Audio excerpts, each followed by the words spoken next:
Good evening.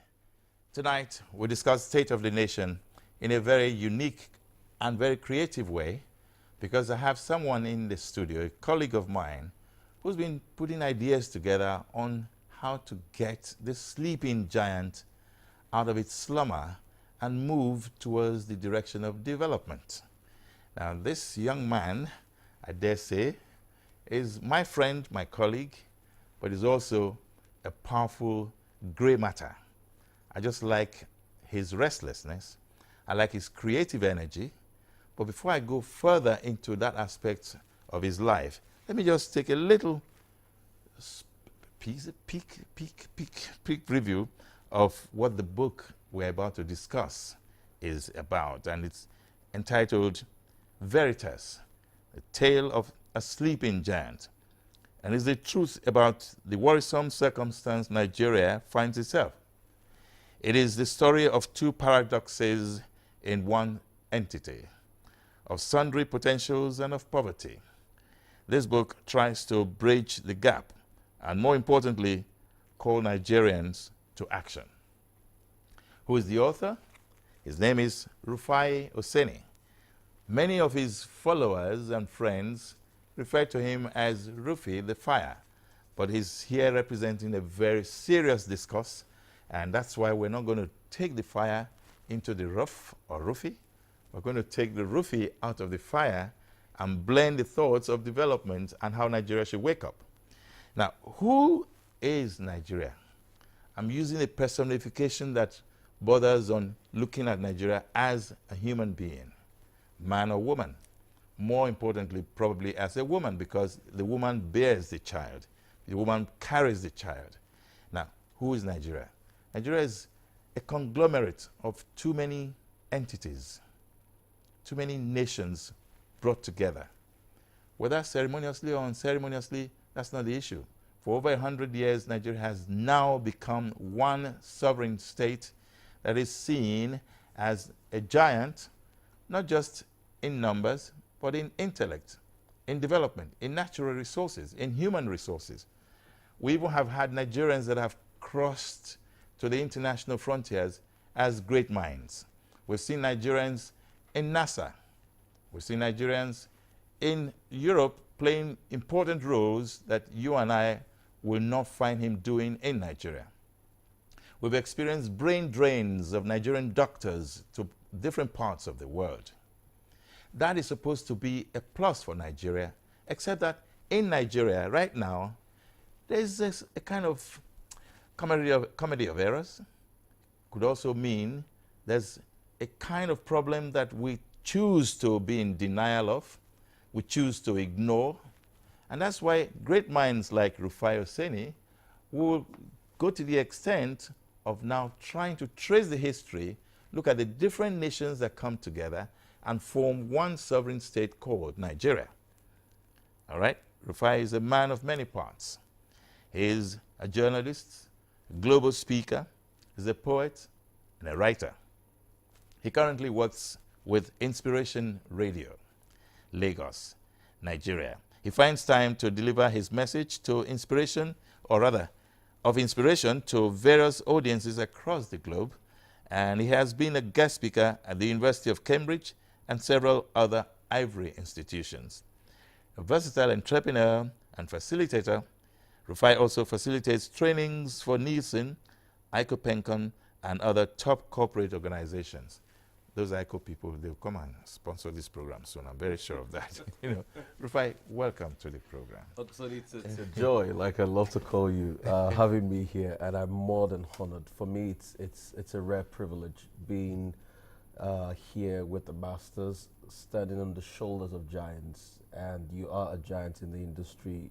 You have become a formidable force. You've constantly been a source of inspiration to millions of people out there, and I'm so thankful to have this privilege, to be interviewed by you. I'll tell you a quick story, Soni. You remember the story you told me many years ago, that when Larry King interviewed you precisely in 1986 in America, and that was what launched you to the global scene. And you were so excited about the feeling. That's the feeling I have this evening. I'm having my own Larry King interview me, and that's Uncle Soni Irabor, and it's more than an honor. to be here with Flattery you. will lead you everywhere. No, I'm not flattering. I'm just. I welcome the flattery. Thank you so much, Oseni. It's a pleasure. Thank you so much. But what gave you this thought? I mean, I can't believe that you can come up with this angle of looking at Nigeria. Uncle Soni, it's Veritas, that's one title. Colon, A Tale of a Sleeping Giant. It is a sleeping giant, and I'm really very passionate as a young man about this country because I know the immense potential it's got. It's a country of two paradoxes. Reminds me of Charles Dickens' A Tale of Two Cities. A great time of hope, a great time of despair. And constantly it has been like that. And when you trace the trajectory since the 60s, let's go a little further, since 1914 after the amalgamation, you'd see that it had a lot of potential, but we couldn't break free because there were a lot of factors holding us back. And what are those factors? Lee Kuan Yew came to Nigeria in the 60s. He wanted to come learn. Nigeria had been a beacon of hope. He came to see the British Prime Minister Harold Wilson. And when he came, the factors he saw that were the problems in 1960 are still evident today. A great sense of tribalism, a great sense of indiscipline, a great sense of self-aggrandizement, and a great sense of personal interest. And across board, that's what's still obtainable in the country today. And that's why you look at how much the country has fallen. A country that it was said in the 70s, money wasn't the problem, but how to spend it. A country that was so rich that imported 20 million tons of cement in the 70s and was paying $500,000 every day in demurrage for the next 5 months. A country that had so much wealth. Crude oil prices had jumped from $3 per barrel to about $10 per barrel after Yom Kippur, and it made a lot of wealth. But people still live in abject poverty today. Productivity level is $3. The average productivity of a Nigerian is $3. But yet you see a lot of potential across board. You see a country that has gone through the process of civilization way back in the 1500s. When you talk about the Benin Empire, one of the best and the most formidable walls ever built in the world today was built in the Benin Empire. We had seen it all. We started trading with the Portuguese way back. We started trading with, Africa is blessed. It's a great continent. I was even telling somebody at a forum I was speaking in Cambridge, and I was telling somebody, I said, you see, before Christopher Columbus discovered America, do you know an African had been to America? Mansa Musa's older brother, it was called the Explorer King, Abubakar Mansa, went to Recife in Brazil, in Portobello, in about 1321. And as at that time, he had seen black traders then. It was 181 years after Christopher Columbus now discovered that America that an African has come to. We are great. We are But wonderful. we don't seem to have a sense of history. We don't have a sense of it. Uncle Soni, history wasn't taught in schools for over 10 years in this country. And nobody felt anything was wrong about it. And that was a desperate vacuum created. It was a deliberate one. It wasn't taught in school for over 10 years. And nobody felt it was wrong. And if we don't tell our story, how can we understand our antecedents? And if we don't understand our antecedents, how can we understand our future? And if we don't understand our future, how can we understand our evolution? Because that's the stage we have gotten to. We have no business being poor. We have a lot of mineral resource. Even countries that don't have half the mineral resource we have, they live in abundance. But why? Because of those factors Lee Kuan Yew saw. You see, those were the factors Lee Kuan Yew went back to Singapore and fixed. There was problem of tribalism. What did he do? He fixed it. He forced every tribal group to stay together in peace and harmony. There was problem of indiscipline. He brought about discipline. Do you know that if you chew chewing gum and you put it on the street, You're arrested immediately. in Singapore, it's an offense. There was problem of not having anything. He started building sectors. He made Singapore the financial hub with the aid of Dr. Weissmans, a UN representative. The problems he saw in the abundant Nigeria was what destroyed us. And you see, MK Abiola of blessed memory said something profound. He said the day wood hewers, water drawers discover their destiny, that's the day they start to walk in the path of success, and their lives never remain the same. So this is where Nigeria should be now. No matter who you are, high or low, you might be a wood hewer or a water drawer. The day you discover that there's abundance in this land, then that's when you start to move in consonance with it. I think something in the neighborhood of what you're talking about is beginning to rear its head, because they say necessity is the mother of invention, right? Yes. And I see where Nigerians sometimes they see this lack. There's emptiness, there's a void. Sometimes they don't know what to do, but go to the lowest part of Nigeria and see how survivalism takes hold. Yes. Do you understand? Yes. And I was hoping that when you have 3 tiers of government, federal, state, local government, the local government is supposed to help garner those resource elements, put them together, and create a direction that state will now work or build on, and federal will now feed on. Feeding on it doesn't mean that federal should lord over every other person, yeah? but rather should create an enabling environment for everyone to excel, to grow. Why are we not following that style of leadership? Why we are not following that style still goes back to the personal interest sentiment. When the local government started in 76 by Olusegun Obasanjo, it was supposed to be the government of the grassroots, closest to the people. And I have a lot of experience from local government. My father was a vice chairman at some point at Shomolu local government area before he went back to Ogun State, and he was a councillor for Odogwu local government. And I saw the great impact, and this was in 1994, the great impact it had on the lives of the people, because it was a government that was closer to the people. Fast forward now, the interest has changed. As at 1999 elections, the local government elections were federally controlled. If you don't forget, that's what the first elections we had. In the 1999 elections, we had them in December before we had the full throttle elections afterwards. Yeah. But what happens now? There's a lot of control. It's skewed. There is no autonomy. But it's supposed to be the Constitution guiding everyone. That's another big problem. So in this book, I talked about the genesis of our Nigerian Constitution. It started all from the Little Thing Constitution. The Little Thing Constitution permeated into what we have in 1979. That was the quick constitution we did, and they said the generality of Nigerians adopted, which is a big question. And the 1979 constitution was just reviewed and put in 1999 constitution. So when you look at the constitution, do the generality of people really adopt it? And 2, how do we effectively implement what we have in the constitution? Is it taught in school is another question. So we're going to take do Nigerians even have a copy of it?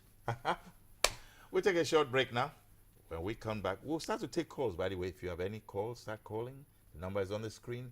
When we come back, we'll continue this discourse to a level where you have a role to play.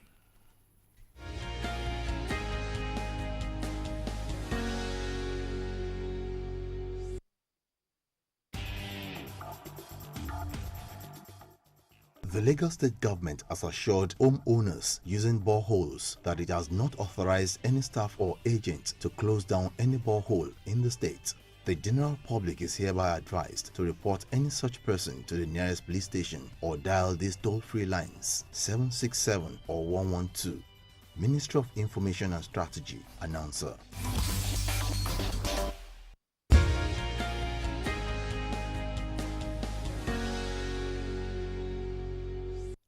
Soni Irabor Live featuring Rufai Oseni. And today we're discussing a very formidable title, a book that is entitled Veritas, The Tale of a Sleeping Giant. And we're actually very worried about the state of the country.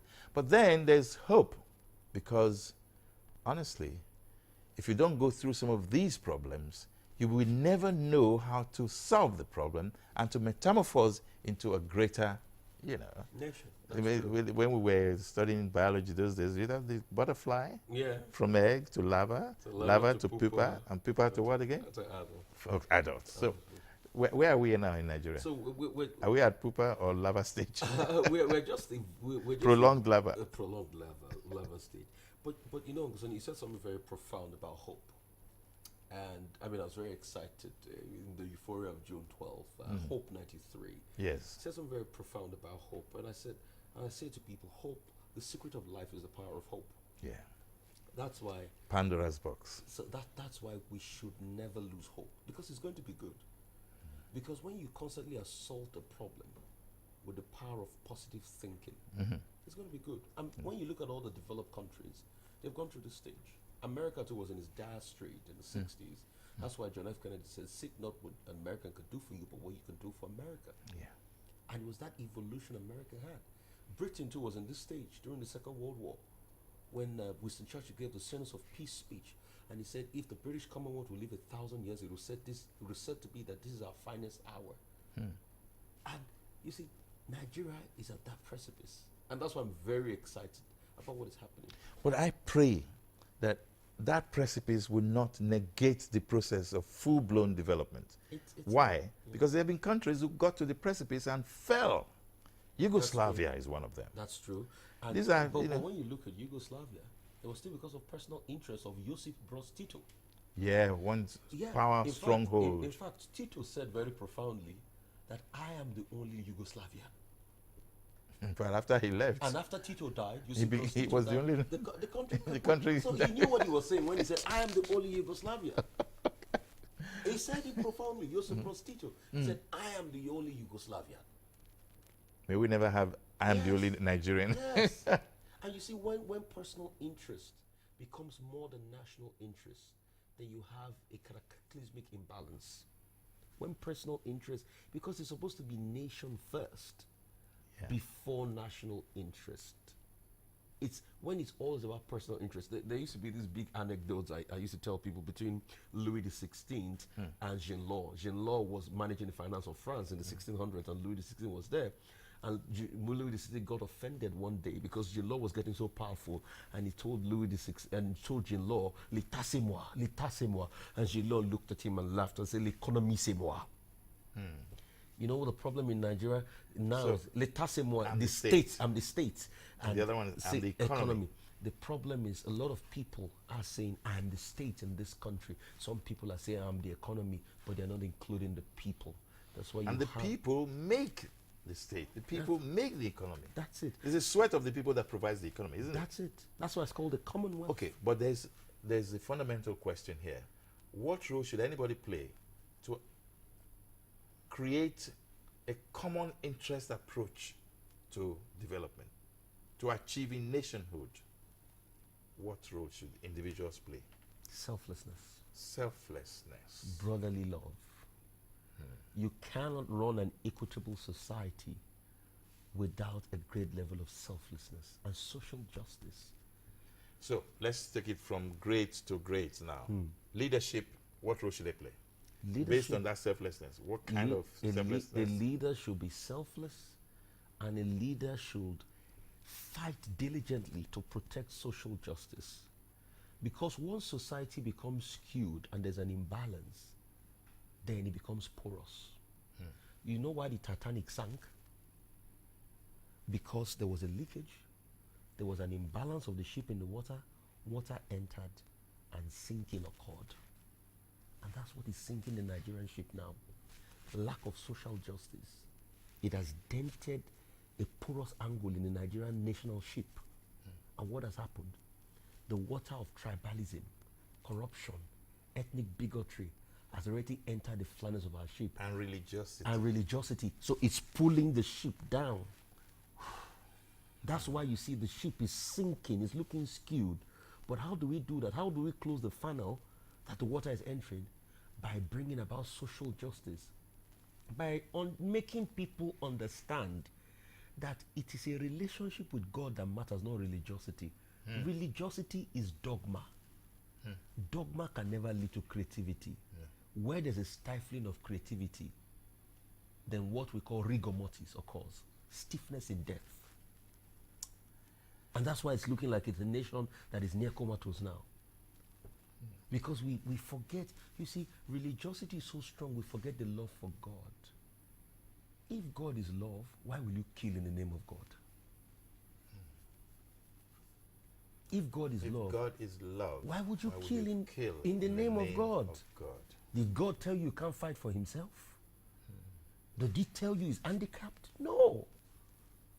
But because it's your personal interest, you feel, oh, I must defend. You see, everybody has a right to be ridiculous to whatever you hold dear. Okay. When we come back from the next break, We'll be looking at the instruments of balance, the checks and balances that are maintained by certain institutions and functions. We'll be right back.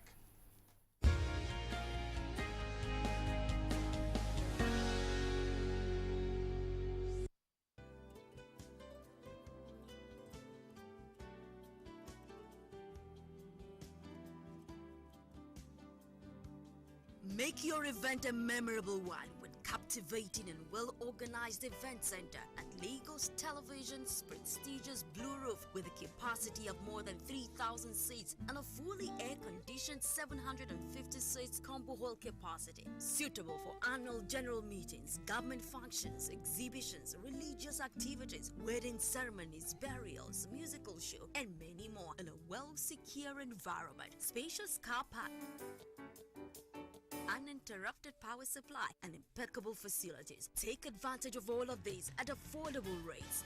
For inquiries, please call 0808 252 8742 or 0802 282 9898. Lagos Television Event Center, a tasteful event center for your delight.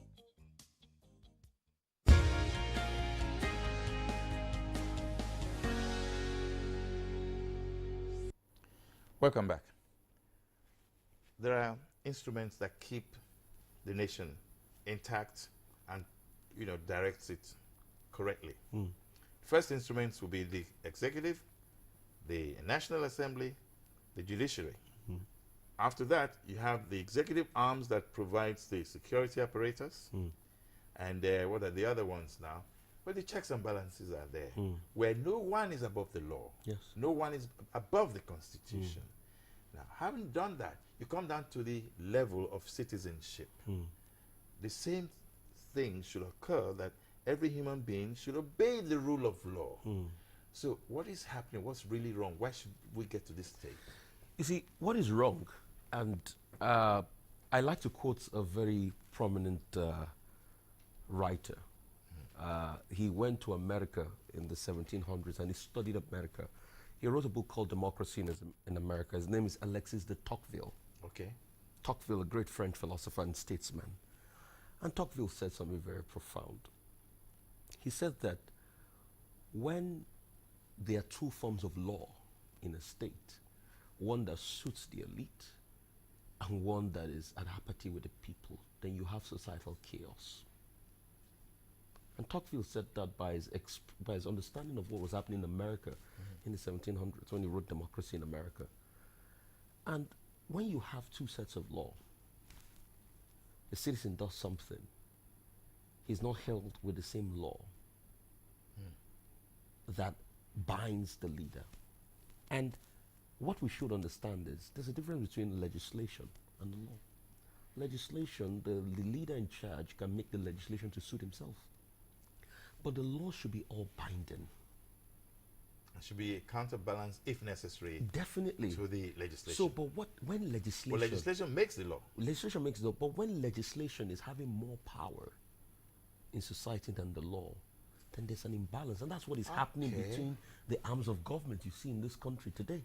So legislation, his job is just to identify and pass the bill that makes the law. Yes. That puts the law into place. But the But problem doesn't put him above the law. No, but legislation has become the law in Nigeria today. Is that possible? It has become the law. That's why you see various things happening. Travesty of justice on various fronts. Well, the way things have been going, there have been a lot of balances and because counterbalances. legislation has become the law. What is good for the goose is no longer good for the gander. And that's why you see that there's an imbalance. You see, once legislation is above the law, you cannot have social justice. Then should we therefore start having,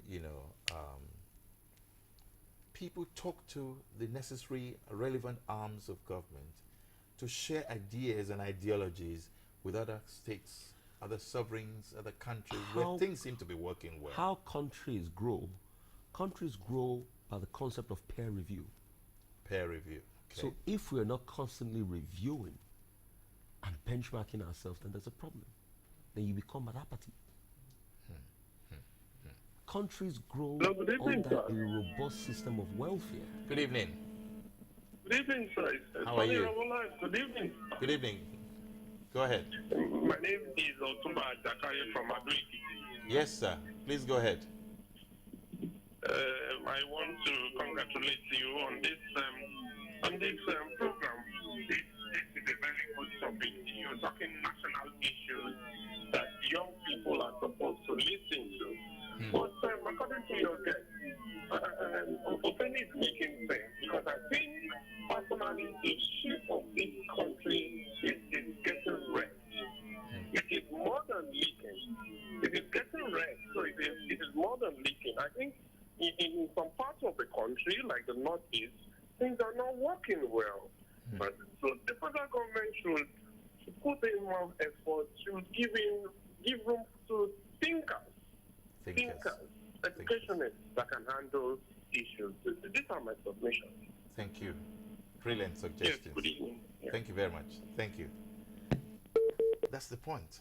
Thinkers. You Definitely. mentioned at the beginning of the program, think tanks. They're think tanks. People should Yeah. think. Yes. I mean, the We have French, great scholars, we have great because we don't listen to experienced them. leaders. The French of the nation, past. as we speak today, anytime a man called Bernard Henry Lévy, BHL, speaks, French philosopher, the French nation listens. The likes of Sartre will listen to. Would you know what we do with our intellectuals here? We make them cry. And a country We that deny them the we right deny to them. do their A work. country that doesn't support intellectual development, that flounders on entertainment and cheap talk, cannot grow. I did a study of the richest countries in the world. They happen to have the biggest libraries in the world. Yes. Where Ameri- are our libraries? American Library of Congress is the biggest in the world. Smithsonian? Yeah. America. Where are our libraries? They are not, I mean, they're totally not functional. Well, Lagos used to be full of libraries. I remember where I used to, was that, that's the CMS, no, not bus stop, CMS area line. Not the bus stop, but the one on Odunlami Street. There was the Central Library Yeah. there. Is it still there, by the way? I'm going to find out. Because where intellectualism goes, development goes there. Why was Timbuktu I wrote about Timbuktu in the book. Why was Timbuktu, Timbuktu very popular? Because of the Because library they kept. it was not because of the gold Mansa Musa had. It was because the pride of every family Intellectuals. was their library. That's why when the Moroccans and Marauders came in, they hid their books, they hid their schools. Why Same thing happened in Egypt. Yeah, why Timbuktu was popular was because calligraphers, book writers, Yeah. were the most prominent people in society. Authors are crime. People that flounder and do all sorts. Promiscuity has become the order of the day in this country.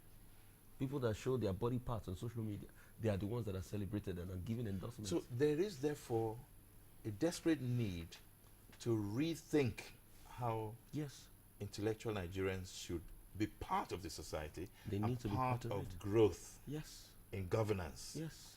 Talking about governance, what should the people really do?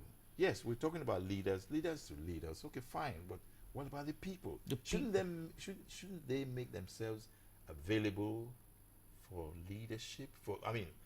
To be led? Everybody has rights and has the right to come out and run for elective position in consonance with a various age limits of the Constitution. And apart from that, you should be custodians of our democracy, because everybody should be custodians, and you should hold the leadership accountable with viable and very good opposition. You see, in England, what happens? The leader of the opposition party is being paid by the states to be in opposition. The leader of the opposition party, the leader of the Labour Party, Party. is being paid by. You know how they address the leader of the opposition party in England? Yeah. They say Her Majesty's leader of the opposition, Okay. and the opposition leader gets a salary by the states in England for being in opposition, because they know a solid democracy cannot thrive without viable opposition. That's so true. it's a democracy that stifles opposition is anarchy waiting. What's of violation? And makes it a So despotic we should totalitarian get to a leadership. stage that even Hello. opposition is being paid. Hello. Hello, good evening, sir. Good evening. How are you? Good evening, Mr. Rufai Oseni. Good evening, ma'am. I love your show on Inspiration FM, sharing life issues. It's such a beautiful show. I just want to say, keep up the good work. Thank you so you. much. and you have a lot of fans. Thank you so Okay, much. so my question is, your book, Veritas, I've not read it, but from what Uncle Soni has said about the tale of a sleeping giant, that's a very interesting line. Okay. And I just want to ask you what you have to say to the youth of Nigeria, because most people are looking for a quick way out because of how bad the situation is in the country. A lot of young people don't think the way you do. What do you have to say to people like us who have lost hope in the country? Thank you. Thank you for this brilliant question. Thank And by you the so way, you are a young man. I am a we young have man. to tell your age. I am a young man. The truth of the matter is, the secret of life is the power of hope. And I keep telling people we all have the right to be disillusioned. But you see, I'll go to the Bible. Abraham was past childbearing age. But he still had to meet Sarah to get the child. And you know what the Bible says about Abraham? It said, Abraham wavered not due to unbelief. So he didn't allow his unbelief stop him from still going ahead and believing. So that hope is Yes. still a very powerful reference it's a point. difficult thing to dig out, where almost every Nigerian youth wants to go to Canada. I've had people tell me, I've even had offers. But hoping against hope is the most important thing. And you see, we need to be hopeful, but at the same time, we need to be careful and watchful. Because hope can be snatched. Hope is like a meal, hot pudding. If you're not careful, they can snatch your hope. And that's what is happening, because the hopes are being dashed. So as you're being hopeful, you need to be innovative. You need to be thinking. You need to be explorative. Can you give an advice to the young ones? And for example, what should he hope for? Why is he in denial, and why is he even losing hope anyway in the first place? So what should he then do? He's after losing looking at- hope because there's a constant contention. Nobody wants to give you these things for free. So you must work for it. You must get it. And it's a fight. That's why the most important trait in life is mental preparedness. It's crazy. I mean, I'm an entrepreneur. It's crazy doing business in this country. Everything is stacked against you. Tax is 32%. It's crazy. And if you really want to grow economically, that kind of 32% can never It's work. stifling. Yes. You know what Trump did recently? Brought tax rates down. 'Cause That will that's how make him to- very popular. That's how to support businesses. Yeah. But you need to keep hoping against it, because you see, it's a high risk nation. No nation will give you 30% return on investment like Nigeria will do. So the bigger the stake, the more juicier the fruit. Okay. So that's one reason to hope on. And it's On gonna that be good. reason of hope, let us take a short break, last break for the program, and then we'll be right back to conclude.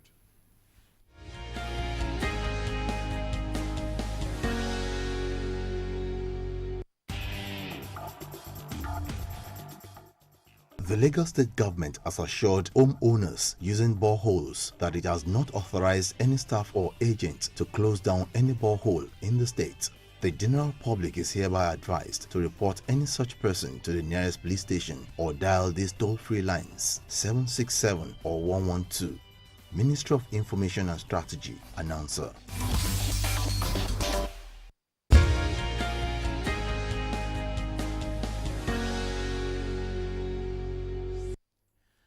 Yes, Soni Irabor Live is talking about Nigeria, talking about opportunities that lie in Nigeria, and he's also talking about youths. Where are they? Where lies the hope? What should they be doing? Why the brain drain anyway? These are questions that really is very common and very prevalent in our minds. And Rufai Oseni, himself a youth and a very promising one, very upwardly mobile one. You're 20, Yeah, I'm in my 30s already. you're in your 30s already. Yeah. 30 what? Middle 30s already. Time has traveled by so fast. Right. I used to be your baby, sir. You see how quickly time has moved? Yeah. But then, even in your 30s, you're a youth. Yes. Right in the middle of it. But you're writing these books. Yeah.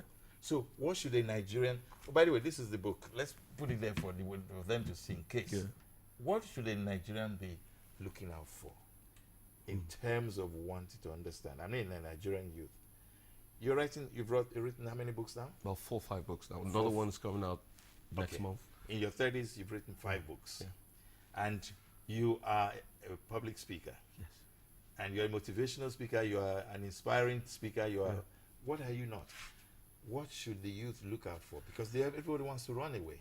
The fuel of life is the capacity for opportunities. The fuel of life is the capacity for opportunities. Okay. And how you can take this opportunity. So what they should be looking for is the opportunities that they give you freely and the ones they don't give you freely. Okay.